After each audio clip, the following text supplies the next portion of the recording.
Hello दोस्तों, good morning. आप सभी भाइयों और दोस्तों को भारत का तीसरा मून मिशन है चंद्रयान 3। चंद्रयान 3 का प्रक्षेपण देश के वैज्ञानिकों की अद्भुत क्षमता और सामर्थ्य का प्रतीक है। यह असाधारण उपलब्धि देश की अंतरिक्ष विज्ञान और अनुसंधान में की गई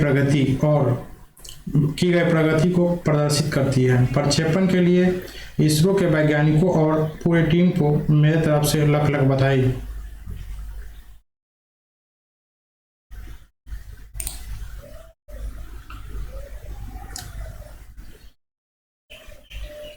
चंद्रयान 3 को लेकर इसरो के LV-M3M4 रॉकेट ने श्रीहरिकोटा से उड़ान भरी।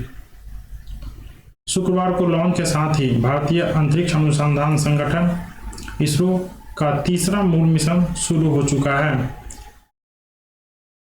आंध्र प्रदेश के श्रीहरिकोटा स्थित सतीश धवन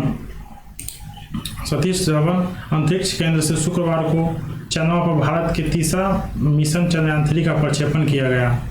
चंद्रयान को ले जा रहे 642 टन वजनी 43.5 मीटर ऊंचे रॉकेट LV-M3M4 ने श्रीहरिकोटा स्थित सतीश धवन अंतरिक्ष केंद्र से उड़ान भरी।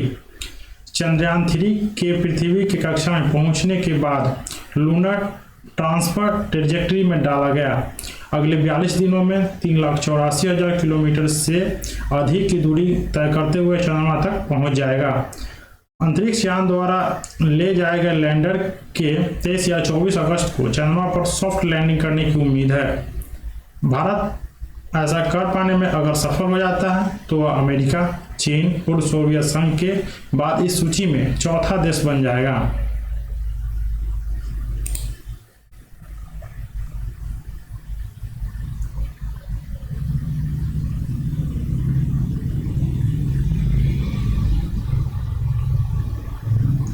इसरो इस चंद्रयान मिशन से पहले 2008 में चंद्रयान 1 और 2019 में चंद्रयान 2 लॉन्च कर चुका है। चंद्रयान 1 में सिर्फ ऑर्बिटर था। चंद्रयान 2 में ऑर्बिटर के साथ साथ लैंडर और रोवर भी थे। चंद्रयान 3 में ऑर्बिटर नहीं होगा, सिर्फ लैंडर और रोवर ही रहेंगे। इसरो ने इस बार भी लैंडर का नाम विक्रम और रोवर का नाम प्रज्ञान रखा है। चंद्रयान 2 में भी लैंडर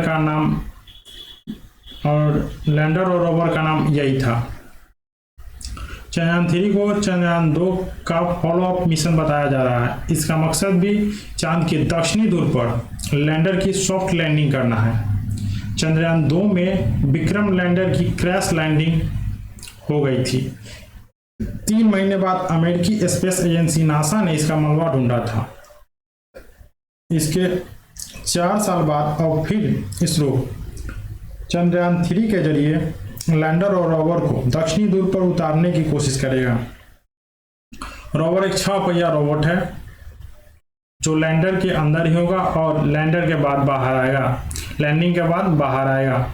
चंद्रयान 3 में चंद्रयान 2 की तरह ऑर्बिटर तो नहीं होगा, लेकिन इसमें प्रोपल्शन मॉड्यूल होगा। इसी प्रोपल्शन मॉड्यूल के साथ लैंडर और रोवर भी जुड़े होंगे। जब मॉड्यूल चांद की सतह से 100 किलोमीटर दूर होगा तब लैंडर इससे अलग हो जाएगा। लेकिन ये सब होने से पहले प्रोपल्शन मॉड्यूल चांद के कई चक्कर भी काटेगा। चांद पर लैंडर के उतरने के बाद इसी रोवर से बाहर आएगा। इस मिशन की लाइफ 1 लूनर डे होगी। चांद पर एक दिन पृथ्वी के 14 दिन के बराबर होता है। चंद्रयान 3 आज लॉन्च हो जाएगा, लेकिन इसके चांद तक पहुंचने में महीने भर से ज़्यादा का समय लग जाएगा। लगभग 42 दिन का समय लग जाएगा, जो 23 या 24 अगस्त को यह चांद की सतह पर लैंड कर सकता है। हालांकि ये तारीख आगे पीछे भी हो सकती है। इसका मकसद क्या है? चंद्रयान 3 का भी वही मकसद है जो चंद्रयान 2 का था, यानी चांद के दक्षिणी ध्रुव पर सॉफ्ट लैंडिंग करना। इसरो के इस तीसरे मून मिशन की लागत करीब 615 करोड़ रुपए बताई जा रही है। इसरो के मुताबिक चंद्रयान 3 के 3 मकसद है। पहला, विक्रम लैंडर की चांद की सतह पर सुरक्षित और सॉफ्ट लैंडिंग करना। दूसरा, प्रज्ञान रोवर को चांद की सतह पर चलाकर दिखाना। और तीसरा, वैज्ञानिक परीक्षण करना। अगर चंद्रयान 3 का लैंडर चांद की सतह पर सॉफ्ट लैंडिंग कर जाता है तो ऐसा करने वाला भारत चौथा देश होगा। इससे पहले अमेरिका, रूस, और चीन चांद की सतह पर लैंडर उतार चुका है। हालांकि दक्षिणी ध्रुव पर लैंडर उतारने वाला भारत पहला देश होगा। आज तक किसी भी देश ने दक्षिणी ध्रुव पर लैंडर नहीं उतारा है। भारत से पहले चीन ने ऐसा करने की कोशिश की थी। चीन का चांग-ई-4 यान दक्षिणी ध्रुव से कुछ दूरी पर उतरा था। दक्षिणी ध्रुव पर ही क्यों, जिस तरह से पृथ्वी का दक्षिणी ध्रुव सबसे ठंडा है, उसी तरह चांद का भी है। चांद के दक्षिणी ध्रुव पर अगर कोई अंतरिक्ष यात्री खड़ा होगा तो उसे सूर्य क्षितिज की रेखा पर नजर आएगा। वो चांद की सतह से लगता हुआ और चमकता नजर आएगा। इस इलाके का ज़्यादातर हिस्सा छाया में ही रहता है क्योंकि सूर्य की किरणें दक्षिणी ध्रुव पर तिरछी पड़ती है। इसका कारण यहाँ तापमान कम होता है। अनुमान के मुताबिक दक्षिणी ध्रुव पर तापमान 100 डिग्री से नीचे चला जाता है। पहले चंद्रयान 2 और अब चंद्रयान 3 के जरिए इसरो चांद की दक्षिणी ध्रुव तक पहुंचने की कोशिश कर रहा है। यह चांद की वो जगह है जहां अब तक कोई नहीं पहुंच पाया है। ऐसा अंदाजा है कि हमेशा छाया में रहने और तापमान कम होने की वजह से यहाँ पानी और खनिज हो सकते हैं। इसकी पुष्टि पहले मून मिशन में भी हो चुकी है। अगर चंद्रयान 3 के जरिए दक्षिणी ध्रुव पर पानी और खनिज की मौजूदगी का पता चलता है तो ये अंतरिक्ष विज्ञान के लिए बड़ी कामयाबी होगी। यही वजह है कि अमेरिका की स्पेस एजेंसी नासा भी दक्षिणी ध्रुव पर जाने की तैयारी कर रही है। अगले साल नासा इस हिस्से पर अंतरिक्ष यात्री को उतारेगा। अप्रैल 2019 में नासा की एक रिपोर्ट आई थी। इस रिपोर्ट में कहा गया था कि चांद के इस अनोखे अनदेखे हिस्से पर पानी होने की संभावनाओं के कारण ही यहाँ अंतरिक्ष यात्री भेजे जाएंगे। नासा के मुताबिक चांद पर लंबे समय तक रिसर्च करने के लिए पानी बहुत जरूरी संसाधन है। नासा की रिपोर्ट में कहा गया था कि ऑर्बिटर से परीक्षणों के आधार पर कहा जा सकता है कि चांद के दक्षिणी ध्रुव पर बर्फ है और यहाँ दूसरे प्राकृतिक संसाधन भी हो सकते हैं। फिर इस हिस्से के बारे में बहुत सी जानकारी जुटाना बाकी है। इसका पता कैसे चलेगा? इसके लिए लैंडर और रोवर होंगे। लैंडर के साथ 3 और रोवर के साथ 2 पेलोड होंगे। पेलोड को हम आसान भाषा में मशीन भी कह सकते हैं। और रोवर भले ही लैंडर से बाहर आ जाएगा लेकिन ये दोनों आपस में कनेक्ट रहेंगे।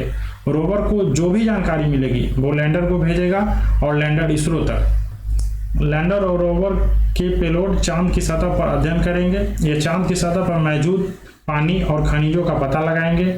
सिर्फ यही नहीं, इनका काम ये भी पता करना है कि चांद पर भूकंप आते हैं या नहीं। इसरो के पिछले मिशन से क्या मिला? इसरो ने साल 2008 में अपना पहला मून मिशन चंद्रयान 1 लॉन्च किया था।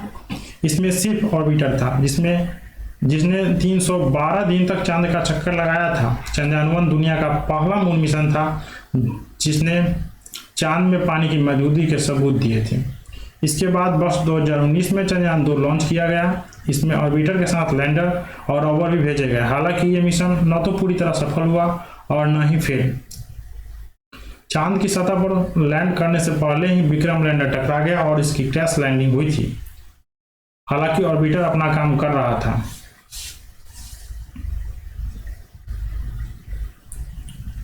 वो देश जो चांद पर पहले उतर चुके हैं, इसमें अमेरिका, रूस और चाइना शामिल है। अमेरिका जून 1966 से जनवरी 1968 तक चांद पर 7 बार रोबोटिक मिशन भेजा था। इसमें से 5 सॉफ्ट लैंडिंग में सफल रहा था। रूस 1959 से 1976 के बीच रूस ने मून पर 24 मिशन लॉन्च किए थे जिसमें से 15 सफल रहा था। चाइना चांग सीरीज में 2007 से अब तक 5 मिशन भेजे और सभी सफल रहे हैं। चांग 1 और 2 और में ऑर्बिटर भेजे गए। चांग 3 और चांग E4 में लैंडर और रोवर भी थे। चीन 3 साल पहले चांग 5 चांद से मिट्टी और पत्थर भी लेकर आया था।